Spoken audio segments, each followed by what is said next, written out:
सुप्रभात बच्चों। आज हम आपकी हिंदी की पाठ्य पुस्तक ज्ञान सागर का पाठ 11 उस रात की बात पढ़ेंगे। उस रात की बात पाठ कहानी के रूप में है, जिसके लेखक हैं मिथिलेश्वर जी।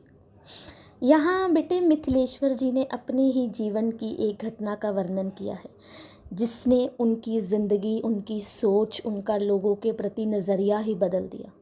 और ऐसा हम सबके साथ भी कभी ना कभी होता है। छोटी छोटी घटनाएं, छोटी छोटी बातें कई बार हमारी सोच, हमारा व्यवहार, हमारा चरित्र बदल डालती हैं। तो जब हम यह पाठ पढ़ेंगे तब हम सबसे उच्च नैतिक मूल्य, मानवता, जिसकी आज वास्तव में संसार को बड़ी ज़रूरत है, एक दूसरे का साथ देने की, एक दूसरे के सुख दुख बांटने की, एक दूसरे की मदद करने की, यह मूल्य हम इस पाठ के माध्यम से आज सीखेंगे। और परोपकार, दूसरों का भला करना, अगर हम किसी भी तरीके से किसी भी के भी काम आ सकते हैं तो हमें आना चाहिए। और अतिथि सत्कार, जो हमारी भारतीय परंपरा का सबसे बढ़िया नैतिक मूल्य है, वो भी हमें उसका भी पालन करना चाहिए। और अच्छा व्यवहार, अच्छा चरित्र, कि किस प्रकार अच्छा व्यवहार आपके जीवन को आगे लेकर जाता है, और अच्छा चरित्र हमें जीवन में किस प्रकार हमारे जीवन को सफल बनाता है, हम यह भी इस पाठ में सीखेंगे। ज़रूरी नहीं कि बड़ी गाड़ियाँ, बड़े बड़े घर या बड़ी नौकरी, बड़ा कुछ भी अच्छा हो तो हमारा जीवन सफल है। हमारा जीवन तब सफल है जब हमारा व्यवहार अच्छा है, हम दूसरों की मदद करने की इच्छा रखते हैं, हमें मानवता है, हम दूसरों की मदद के लिए तैयार रहते हैं, तो वास्तव में जो इंसान का जीवन है वह सफल है। आइए हम इस पाठ को पढ़ते हैं। ये पाठ है लेखक के जीवन की एक घटना। लेखक एक बार अपने घर में बड़े आराम से बैठा है। अचानक से उसे दरवाज़ा खटखटाने की आवाज़ आती है। तो लेखक देखता है कि बाहर जब लेखक दरवाज़ा खोलता है तो उसे दरवाजे पर एक बुढ़िया दिखाई देती है, जैसा कि आप चित्र में भी देख सकते हो। तो बुढ़िया के हाथ में एक दवाई की पर्ची है। तो वो लेखक की ओर बढ़ाते हुए कहती है कि मेरा बेटा बहुत बीमार है और अस्पताल में है और उसे दवाई की बड़ी ज़रूरत है, कृपया आप मेरी मदद कर दीजिए। तो लेखक को लगता है कि आजकल बहुत सारे लोग धर्म के नाम पर, दवाइयों के नाम पर, बीमारी के नाम पर, बहुत सारी चीज़ों के नाम पर पैसे इकट्ठे करते हैं, और वे सारे लोग सही नहीं होते, सच है। लेकिन सारे लोग गलत भी नहीं होते, ये भी सच है। तो लेखक बुढ़िया की बातों की तरफ कोई खास ध्यान नहीं देता और उसे 2-4 पैसे दे लेकर जाने के लिए कह देता है।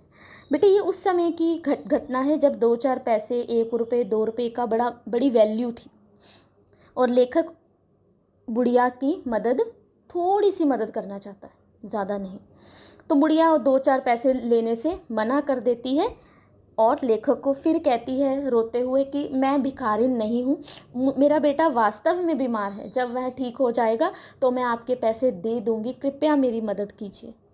तो लेखक की जो पत्नी है उसे यह सुनकर दया आ जाती है और वह अपनी बेटी को 1 रुपये का नोट देते हुए कहती है कि ये बुढ़िया को दे दे और उसे कहे कि और घरों से भी मांग ले। लेकिन बुढ़िया फिर वही बात दोहराती है कि मेरी वास्तव में मुझे ज़रूरत है, मेरी मदद कर दीजिए, मैं घर घर जाकर नहीं मांग सकती। लेकिन लेखक इस बात को अनसुना कर देता है और बैठ जाता है। बुढ़िया बेचारी 2-4 बार और आवाज़ें लगाती है। जब उसे कोई उत्तर नहीं मिलता तब वह चली जाती है। तो इस घटना के कुछ दिन बाद एक और घटना होती है लेखक के साथ। लेखक शहर से जा रहा है, रास्ते में जंगल है, तो जंगल में लेखक की मोटरसाइकिल खराब हो जाती है। मोटरसाइकिल खराब कहाँ होती है? जंगल में। चारों तरफ अंधेरा है, दूर दूर तक कोई इंसान उसे दिखाई नहीं दे रहा है। जंगली जानवरों की आवाज़ें आने लगती है, क्योंकि रात का समय है, अंधेरा है। तो लेखक और ज़्यादा डर जाता है। डर तो लगता ही है।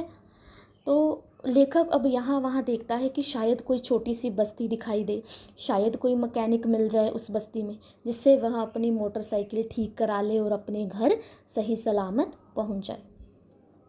लेखक क्या करता है? लेखक जब दूर देखता है तो उसे दूर टीले पर, टीला बेटे जैसे थोड़ी सी ऊंची जगह जगह है जहाँ कुछ लोग बस्ती में रहते हैं, कुछ गरीब लोग बस्ती बनाकर रहते हैं। तो लेखक को वहाँ कुछ रोशनी दिखाई देती है, तो लेखक वहाँ जाता है और एक घर का दरवाज़ा खटखटाता है।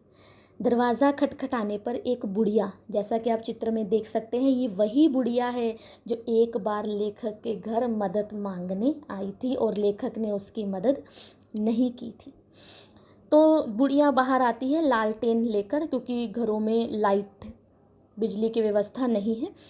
और जब लेखक उसे अपनी सारी बात बताता है कि अगर कोई मिस्त्री, कोई मैकेनिक मिल जाए जो मेरा मोटरसाइकिल ठीक कर दे ताकि वह अपने घर पहुंच सके। बुढ़िया अपने पति और बेटे को भी बुला लेती है। उसका पति और बेटा उसे समझाते हैं, लेखक को समझाते हैं कि इस समय, रात के समय तो कोई मैकेनिक मिस्त्री नहीं मिलेगा, आप आज रात हमारे घर रुक जाएं, सुबह हम आपकी मोटरसाइकिल ठीक करवा देंगे और आप अपने घर चले जाना। अब लेखक के पास कोई और ऑप्शन नहीं है, लेखक मजबूरी में बुढ़िया के घर पर रुक जाता है। अब बुढ़िया का टूटी फूट झोंपड़ी सी है, झोंपड़ी के अंदर एक चारपाई पड़ी हुई है। चारपाई पर वो लेखक को बिठा देते हैं, एक ही चारपाई है, उससे हम वो बुढ़िया खाना बनाने लग जाती है। लेखक के मना करने पर भी वह जो भी उनके घर में साग बना है, बाजरे की रोटी है, क्योंकि गरीब लोग हैं, तो वो लेखक को भी दे देती है और कहती है कि ऐसा कैसे हो सकता है कि हम खा लें और हमारे घर जो मेहमान आप हैं उन्हें हम ना खिलाएं। तो लेखक, देखो बुढ़िया गरीब है लेकिन फिर भी वह लोगों की मदद करते हैं। वो लोग गरीब हैं, कोई उनके पास बड़ा घर, बड़ी गाड़ी कुछ नहीं है, बहुत पैसे भी नहीं है, लेकिन फिर भी उन्होंने एक अजनबी की मदद की है, उसे अपने घर में रखा है, उसे शरण दी है। अब उसे खाना खिलाती है। तो खाना खाते हुए लेखक जब लालटेन की रोशनी में बड़े ध्यान से उस बुढ़िया को देखता है तो उसे याद आता है, अब लेखक को यहाँ याद आ रहा है कि ये शायद ये वही बुढ़िया है जो एक बार उसके घर मदद मांगने आई थी और जिसकी लेखक ने मदद नहीं की थी। बातचीत जब लेखक उनसे करता है तो उसे पता चलता है कि उसका यही बेटा अस्पताल में बीमार था, जिसकी सहायता के लिए वह पैसे मांग रही थी।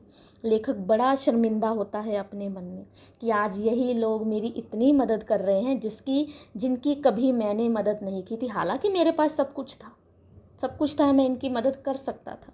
लेखक को बड़ी शर्मिंदगी होती है और फिर उसके बाद वो लोग क्या करते हैं, लेखक को चारपाई दे देते हैं सोने के लिए और स्वयं वो बेचारे नीचे ज़मीन पर सो जाते हैं। अब लेखक सोचता रहता है कि कितने अच्छे लोग हैं और मैं जो कि मदद कर सकता था फिर भी नहीं की। अगले दिन क्या होता है, अगले दिन सुबह जो लेखक के उठने से पहले ही और जो बुढ़िया का बेटा है वो मैकेनिक को, मिस्त्री को बुलाकर लाता है और लेखक की मोटरसाइकिल ठीक कराता है। लेखक के मना करने पर भी बुढ़िया चाय का कप लेखक को बनाकर दे देती है। जब लेखक जाने लगता है तो वह उनके परिवार को कुछ रुपए देने की कोशिश करता है, लेकिन बुढ़िया और उसका परिवार यह कहकर मना कर देते हैं कि हमने आपकी मदद पैसों के लिए नहीं की है, आप मुसीबत में थे तो हमने मानवता के नाते कि एक इंसान को दूसरे इंसान के काम आना चाहिए, इसलिए हमने आपकी मदद की है। यह सुनकर लेखक और शर्मिंदा हो जाता है और वह अपने मन में इस बात को बांध लेता है कि आज के बाद मैं इस घर से एक पाठ, एक लेसन, एक सबक सीख कर जाऊंगा कि जीवन में अगर मैं कभी किसी की मदद कर सकूं तो ज़रूर करूंगा। लेखक वहाँ से जाते जाते एक जीवन का सबसे बड़ा पाठ, मानवता का पाठ, कि मैं भी इनकी तरह लोगों के काम आऊँगा, यह सीख कर वहाँ से जाता है। और बेटा यह पाठ हमें भी ये सिखाता है कि जिस प्रकार कोरोना टाइम में कई लोगों के काम चले गए, कई लोग बड़े लोग मुसीबत में थे, तो अगर हमारे पास कुछ ज़्यादा है, हम लोगों के काम आ सकते हैं, जिनके पास खाना नहीं है, जो बेसिक नीड्स हैं वो नहीं है, हम उनकी थोड़ी सी मदद कर सकते हैं, तो हमें ज़रूर चेक करनी चाहिए। यही चीज़ें हमें वास्तव में इंसान बनाती है। खाना पीना, सोना और जीवन जीकर चले जाना ये कोई बड़ी बात नहीं है, हर कोई कर लेता है। दूसरों के काम आना, दूसरों को जीवन में आगे बढ़ने में मदद करना, दूसरों की मदद के लिए तैयार रहना, अच्छा व्यवहार, अच्छा चरित्र, यही गुण हैं जो हमें वास्तव में इंसान बनाते हैं।